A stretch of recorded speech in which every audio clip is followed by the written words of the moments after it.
Hi, I'm Dave Rothrock, and today I'd like to talk to you about another setup for nymph fishing. The system I'm going to be talking about today is drop shot nymphing.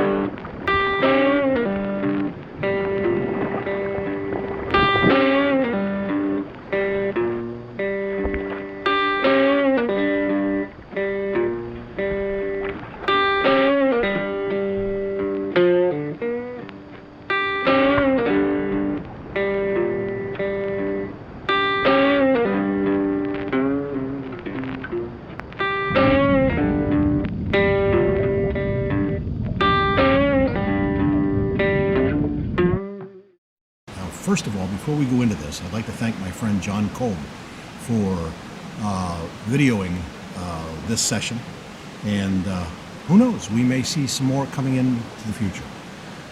With regard to drop shot nymphing, though, I believe this is a system of nymphing that allows more versatility than most other systems, in that it allows you to fish a real wide variety of fly sizes and types, but it also allows you to make those minor adjustments, those more critical adjustments in weight that you might need, and make them more readily as you go along the stream and you obviously encounter different water conditions, whether it be different depths, different current speeds, or a combination of both.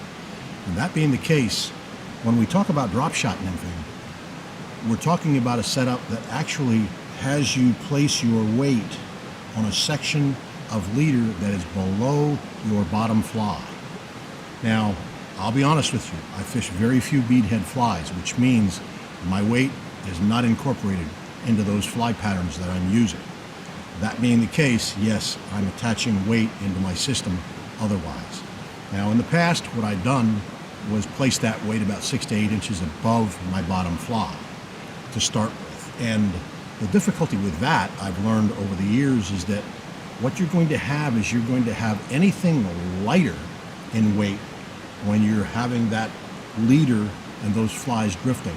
Those flies are actually going to be drifting down current of the weight, which means that when a fish takes your fly, that weight actually has to get down below the fish in order for you to encounter hook into fish flesh. So that being the case, there's a time lapse there. I really believe that allows us, unfortunately, to miss more fish than what we might actually hook if we have a system that has us more tight and actually in contact with that drift. Now, you'll find other videos that'll deal with drop shotting, but typically those videos will show you fishing this setup with an attached strike indicator. I'm going to be talking about fishing it with a leader that we incorporate a sighter in. Now, full disclosure would have me reveal I've been fishing these types of leaders with sighters since the mid-1970s, long before the whole idea was brought over from Europe, with the competition fly fishing becoming more and more popular here in the United States. So yes, I've had a little bit of experience fishing these systems, and what I find is that this drop shot system on these sighter leaders really provides an advantage, because it allows me to stay far more in contact with my whole system, and that of course means these flies that I'm fishing. Now, unlike with the Euro nymphing style, where all of your weight is incorporated into the fly, your heaviest fly is always that anchor fly, the bottom fly. But what gets hung up most in the drift is actually that weight. If you've got it incorporated into the fly, that means your fly gets hung up. But with this system, it's the split shot. One real advantage of fishing a drop shot system is the fact that I lose very few flies. One thing too, with regard to where we place our weight below that bottom fly, I usually keep that piece of tippet material somewhere between 10 to 11 inches long. My first weight will be between 6 and 8 inches below that fly. Part of it depends on whether or not I have a longer section of dropper material for that bottom fly to be tied to. If it's longer, then I'm closer to 8 inches away. If it's shorter, I like to keep them as close as 6 inches. That allows that angle of drift to bring that bottom fly right into that zone that I want it to drift through. Now, in this particular case, I'm fishing 2 flies you'll notice that I've got them hung off of my tippet via a dropper tag. Now what I've done here, since I like to tie blood knots, is I've just allowed one of those sides of my leader that I'm attaching together to be that much longer so that I can go ahead and tie a fly onto that dropper section. I've done that. This is my top fly. My bottom fly is probably about only maybe 14, 15 inches below that. I do, for the most part, when I'm fishing two flies, like to keep them fairly close together, because you got to keep in mind that when we see these drifting through the water current, they're not drifting like this. They're, for the most part, drifting at an angle, which means that they're fairly close to the same depth. There's only a few inches that are going to be separating that line of drift that these flies are going through that current at. Now the other thing is, that also means that my bottom fly in particular is probably only about 3 or 4 inches off the bottom of the string as it's drifting. And that's about where the snout of a trout that's lying there in wait for food items to come into its zone would be ready to take my fly, or any other flies that are drifting on down, whether it be real or artificial. So that being the case, I believe that this really allows me to be more in the zone as well with regard to where those trout are lying and feeding. Now, when I am able to fish unweighted flies like this and still position them or have them drift at the depth that I want by using the weight on this attached section that's actually below my flies, that to me gives me a better drift advantage than what I would have for the most part in other systems. Now, what's interesting too is it's a system that allows me, if I want, to really target one specific area of drift, and that means I just go ahead and fish one fly. That would be the bottom fly. But by the same token, if I notice that those trout are feeding somewhere higher in the water column, I only want to fish one fly, I go ahead and I put it on the dropper that's furthest up. And I can alter, obviously, this length of tippet material that comes down from this fly in order to fish that fly at whatever given depth that I want. But when I'm drifting like this, and I encounter that bottom and I'm in contact with that drift, you'll see, obviously, just like you would at fishing any other system that incorporates sighters, you'll see that sighter and it'll appear very nervous in that drift. That lets you know you're getting down. If I see a need to make a change, all I do is either add or take off shot, or if I have to take off a shot and place a smaller shot on here, I can easily do that. I don't have to change anything else in this system.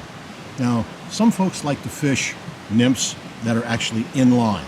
And by that I mean, if you're fishing two nymphs, you have one tied right to your tippet, but then off the bend of the hook, you'll tie another section of tippet. The problem with that is, as I see it, when a trout encounters that fly and chooses to take it, and it makes that move, well, that fly drifts right down to that trout's snout. As that trout opens its mouth, if it encounters that tippet, it can actually push the hook point out of that trout's mouth, and all of a sudden we have no take, and we've missed an opportunity. So that being the case, all of this setup, I think, really allows us to be more in a position to hook up more often, to drift our flies at the depth that we desire, and at the same time to fish an incredible variety of sizes of flies. Think about it, when you put a weighted fly on here, whether it be a bead or a tungsten bead, what you're dealing with is, once you get down to size 18 and 20 nymphs, it's pretty hard to get that fly to be the type of fly that you might want to fish. An example would be little blue quill nymphs or blue wing olive nymphs. But that's not so with a system like this. Now, some of you might say, well, what happens if you want to change a fly? Because your droppers are fairly short, and I do keep them short. I like to have them probably about 3 inches, sometimes a little bit shorter.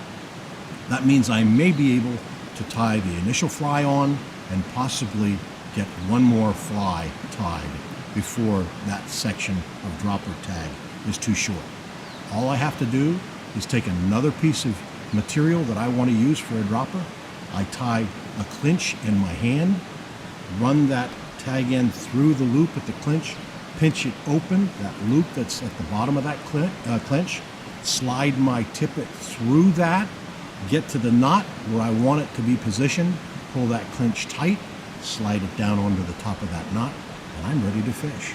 I don't have to take off flies and add flies and take off tippet material and add tippet material anytime I want to make those changes. So to me, this system is really the most efficient system I can get. It provides me the best opportunity to fish, like I said, a variety of fly types, but also then too, to really fine tune my weight in order to get the drift that I want through that particular piece of water that I want to fish. And with that, I'm going to go ahead and fish. Typically what I'm going to be using today is my 10-foot 4-weight Douglas Sky. I have a Cortland Spring Creek line. This is a 2-weight line that I use. I can, believe it or not, fish a dry fly just as well on this 4-weight rod, even though it's a 2-weight line. And my leader overall is probably about 18 or so feet to the bottom of my weight down here. And in reality, I would say that my tippet section is probably 5 to 5.5 feet total. So when you think about that, since I'm fishing 4X for the most part, all I've got is that really, really thin 4X drifting through the water column. So in reality too, the current is really not going to impact that drift nearly as much as if I were to have a lot more, much larger diameter leader material drifting through that section of water that I want to drift those nymphs through. So that being the case, that's the drop shot system. And I want to thank you for tuning in, and we'll see you later.